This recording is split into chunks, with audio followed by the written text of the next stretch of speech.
ହେଉଥିଲା ବର୍ତ୍ତମାନ ଟିକେ କମିଯାଇଛି ବର୍ଷା। ଥଣ୍ଡରଷ୍ଟର୍ମ କିନ୍ତୁ ହେଉନାହିଁ। ବର୍ଷା ହେଉଛି, ପବନ ଟିକେ ଚାଲିଛି। ଆରାଉଣ୍ଡ 30 କିଲୋମିଟର ବେଗରେ ପବନ ଚାଲୁଥିଲା। ଆଉ 15 କିଲୋମିଟର ଦୂରରେ ଆମଠୁ ସମ୍ବଲପୁରରୁ ପ୍ରାୟ 15 କିଲୋମିଟର ଦୂରରେ ଫାଇଲିନ୍ ଗତି କରୁଛି ସମ୍ବଲପୁରରୁ। সন্ধ্যা 6:30 পর্যন্ত এটাই হাতে গরম রিপোর্ট ওড়িশার স্ট্রং রুম থেকে।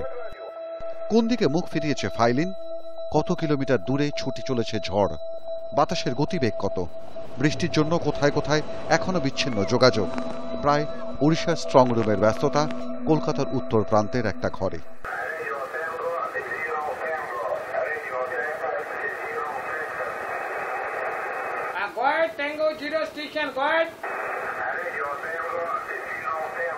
এভাবেই কাজ করে হ্যাম। প্রাকৃতিক বিপর্যয় বিপর্যস্ত এলাকায় রেডিও যোগাযোগ ব্যবস্থা গড়ে তোলা। কেউ মাথার দিব্যে দেয়নি, স্রেফ মানবিক কারণেই উপদ্রুত এলাকায় ঝাঁপিয়ে পড়া এক দল অ্যামেচারের। এই দুর্গত মানুষের সেবা করার লক্ষ্যে কিন্তু হ্যাম রেডিও অপারেটররা নয়, এটা আমাদের আভ্যন্তরীণ তাগিদ থেকে এটা আমরা ঝাঁপিয়ে পড়ি।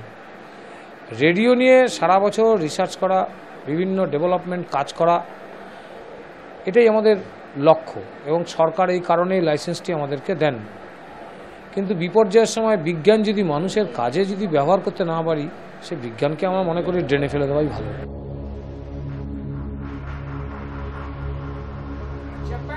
গোটা রাজ্যে উৎসবের মেজাজে বাদ সেধেছে বৃষ্টি।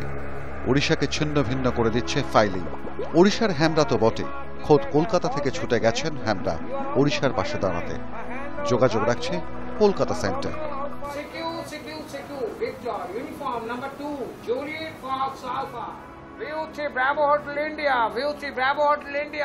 উড়িষ্যা সুপার সাইক্লোন হয়েছিল, সেই সুপার সাইক্লোনের সময় আমরা অভূতপূর্ব কাজ করেছিলাম।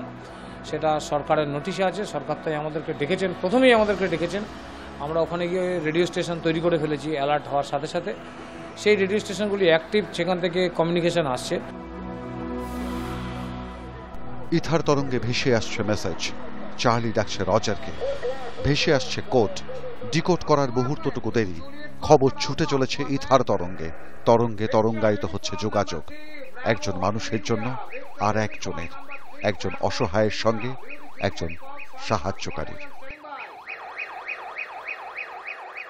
জিষ্ণু নাগ ও অনন্ত চট্টোপাধ্যায়ের সঙ্গে প্রদীপ ভট্টাচার্য, আকাশ বার্তা।